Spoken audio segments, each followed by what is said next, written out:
इस वक्त गौसगंज जो अपना बरेली में पड़ता है, वहाँ पर इस टाइम पूरी यूपी के अंदर उसका पूरा मामला तूल पकड़ा हुआ है, मगर फिर भी शासन प्रशासन इस मामले को बहुत ठंडे बस्ते में डाला हुआ है। मैं आज आपको बता दूं कि इस वक्त यहाँ पर भीम आर्मी के कार्यालय में वो महिलाएं, मुस्लिम महिलाएं वो मौजूद हैं जो सिर्फ और सिर्फ न्याय की गुहार लगा रही हैं और इनकी सरकार सुन नहीं रही है। और मैं आपको बता दूं कि इस वक्त ये वो उजड़े में हैं जिनका घर उजड़ गया, जिनके आदमियों को जेल हो गई, जिनके भाइयों के पैरों में गोली लग गई, उसके बाद भी यहाँ पर उनकी कोई सुनवाई नहीं हो रही। और अगर आज ये पूरी तरह से बिल्कुल मर चुकी हैं, एक तरीके से देखा जाए, ये जिंदा तो हैं मगर ये सिर्फ एक जिंदा लाशें हैं। मैं आज आपको बता दूं कि इस वक्त ये यहाँ पर मौजूद हैं भीम आर्मी के कार्यालय में और यहाँ भीम आर्मी से इन्होंने आके मदद मांग रही हैं और वजह है। और मैं पूरा मामला मैं इन लोगों के जुबानी सुनना चाहता हूँ। अपने D7 को सुना। क्या नाम है आपका? मेरा नाम नूरपी है। क्या मामला हुआ? आप पूरी मामला बताइए मुझे। वहाँ पर मतलब प्रशासन ना हम लोगों की बिल्कुल गुहार नहीं सुन रहा है। हम लोग यहाँ भीम आर्मी के पास आए ताकि हमारे जो भाई हैं उन लोगों और हमारे घर तोड़े गए हैं उन लोगों के खिलाफ भी मुकदमा किया जाए। अच्छा, सुनने में ये भी आया कि घर जब तोड़े गए थे कि मुहर्रम चल रहे थे, मुहर्रम की जो बवाल हुआ था उसे बवाली कहेंगे कि 30-35 लोगों को जब उन्होंने जेल में डाल दिया बवाली होता है, और उसका जब बवाल हुआ था वो तब खत्म हो गया था। फिर दोबारा से फिर किस तरह से जो मामला हुआ घर तोड़ने का, ये क्यों हुआ? उन लोगों ने एक प्लानिंग की थी, प्लानिंग के हिसाब से उन्होंने झगड़ा किया और फिर उसके बाद में जो सांसद वगैरह थे वो वहाँ गए और उन्होंने उनकी मौजूदगी में वहाँ पता नहीं कौन सी कार्रवाई की। उसके बाद में हम लोगों के घरों पे बिल्डोजर चला दिए गए और हम लोग सब घर के बेघर फिर रहे इधर उधर रोते हुए। कोई हमारी गुहार नहीं सुन रहा है प्रशासन वहाँ पर, इसलिए हम भीम आर्मी के पास आए ताकि हमारी गुहार सुनी जाए। अच्छा, मैं अपने D7 को बता भी दूं, इस वक्त एक मेरे साथ ऐसी बुजुर्ग महिला भी मौजूद है जिनके ऊपर शासन प्रशासन ने इनके बच्चे पर इनाम जो है घोषित कर दिया है। और वो ये माता ने, क्या नाम है आपका? साजन। आप रोइए मत प्लीज। मैं समझ सकता हूँ आपका दुख इस वक्त कितना होगा। आपके इस टाइम आदमी को भी जेल हो गई है, बच्चे फरार हैं और उन पे भी आप प्रशासन ने जो है इनाम लगा रखा। तो क्या मामला हुआ? इतनी बड़ी बात हो गई कि उस पे जो है इनाम लगा दिया गया। हमारे बच्चों से किसी की लड़ाई, किसी की कोई खुरापात नहीं हुई। उन्होंने जबरिया हमारे बच्चों को फांसा है, हमारे शोहर को फांसा है। किसी से हमारे घर में परिवार में किसी से नहीं हुई। सुनने में अम्मा सूत्रों के मुताबिक ये भी पता चला है कि जिन पर इनाम लगा वो एक मुख्य आरोपी थे। जैसा कि जो इनाम जो लगा है वो मुख्य आरोपी थे, वो आपके लड़कों पर मुख्य आरोपी का एक जो है लगाया है। तो ये कहाँ तक सच है? ये कहीं तक सच नहीं है, सब झूठ है, सारा झूठ है। मैं सच बोलती हूँ। मेरे 2 बेटे हैं, हाँ, और मेरी 3 बेटियां। मैं झूठ नहीं बोलूँगी। मेरे बच्चों को जबरिया फांसा गया है और मेरे घर में इतनी तोड़फोड़ करी, सारा सामान मेरा ले गए, जो भी कुछ आप भैंस बकरी जो भी हम पर माल जेवर था उसने कुछ नहीं छोड़ा। किसानों ने मेरे घर में पुलिस के साथ में रहकर। क्या इससे पहले भी कोई रंजिश रही होगी क्या उनसे आपकी? कोई रंजिश नहीं, सबसे बोलचाल थी, सबसे आना जाना था, किसानों से भी, मगर पता नहीं उन्होंने मुहर्रम की वजह से कि जो मुसलमान भाग जाए यहाँ से, मुहर्रम में उन्होंने लड़ाई करना शुरू कर दी।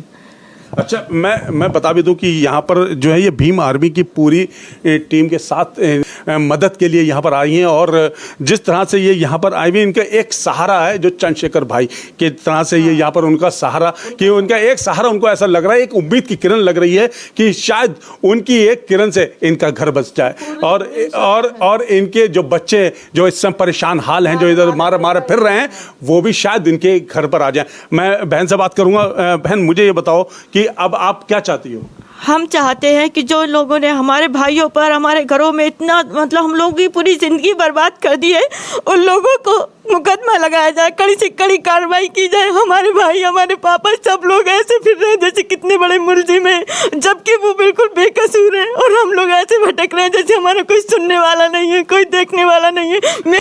देख रहे हैं आप लोग कितना दर्द है इनके दिल में और किस तरह से ये यहाँ एक गुहार लगा रही हैं। एक एक आंसू इनका जो है वो दिल से निकल रहा है और इनकी चीखें शायद आप लोगों के दिल तक पहुंच जाए कि कहां तक कौन इंसान सही है कौन गलत है। और मैं आपको बता दूं, ये वो परिवार है जहां पर गौसगंज में 10 मकानों पर बुलडोजर चला दिया गया है।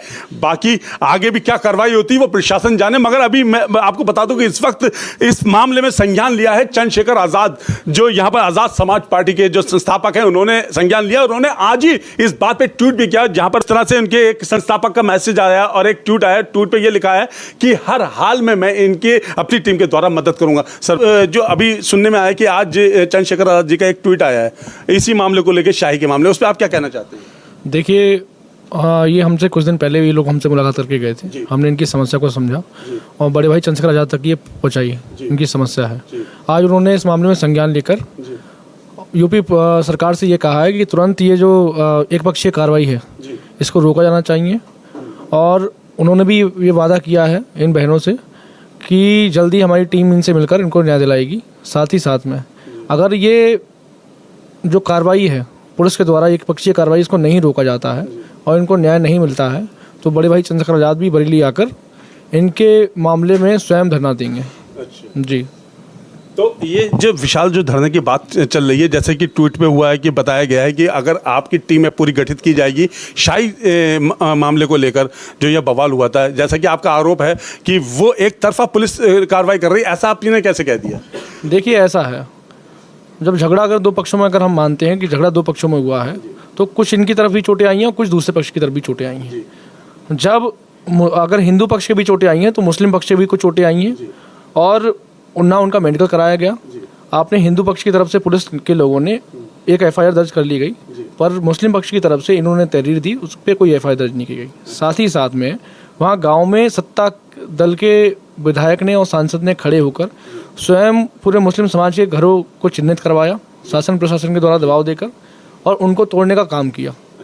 ठीक। और वहाँ पर साथ ही साथ में जो पूरा मुस्लिम समाज है पूरे गांव में, वो सब उनके घरों में घुसकर तोड़फोड़ की गई। उनका आरोप है कि लूट भी की गई है। तो ये बड़ी घटना है। अगर शासन प्रशासन को ये इसमें संज्ञान लेकर इसमें कार्रवाई करना चाहिए था, जबकि शासन प्रशासन सत्ता पक्ष के दबाव, विधायकों के और सांसदों के दबाव में ये कार्रवाई सिर्फ एक पक्षीय की है। अगर दूसरे पक्ष की भी अगर पुलिस सुनती, सरकार सुनती, तो इनकी तरफ से भी मुकदमा दर्ज किया जाना चाहिए था। इनकी तरफ से भी इनके लोगों के मेडिकल कराए जाने चाहिए थे और कानूनी कार्रवाई सिर्फ एक पक्ष पे नहीं दूसरे पक्ष पे भी की जानी चाहिए थी। जी। अब कल हमारी पार्टी का जो प्रतिनिधिमंडल है वो पुलिस के लोगों से मिलेगा और उनसे मांग रखेगा कि जो हमारी मुस्लिम पक्ष के लोग हैं जिनकी आवाज़ को अभी तक सरकार ने नहीं सुना है, पुलिस ने नहीं सुना है, उनकी तरफ से भी एक एफआईआर दर्ज करने की मांग की जाएगी। और साथ ही साथ में इस मामले में जो भी जिन लोगों ने भी इस मामले में दंगा भड़काने का काम किया है, जिन इस मामले में जो भी इनके घरों में लूटपाट हुई है, इनके घर में जो तोड़फोड़ हुई है, उसकी उन लोगों के खिलाफ भी कार्रवाई करने की हमारी मांग होगी। जी।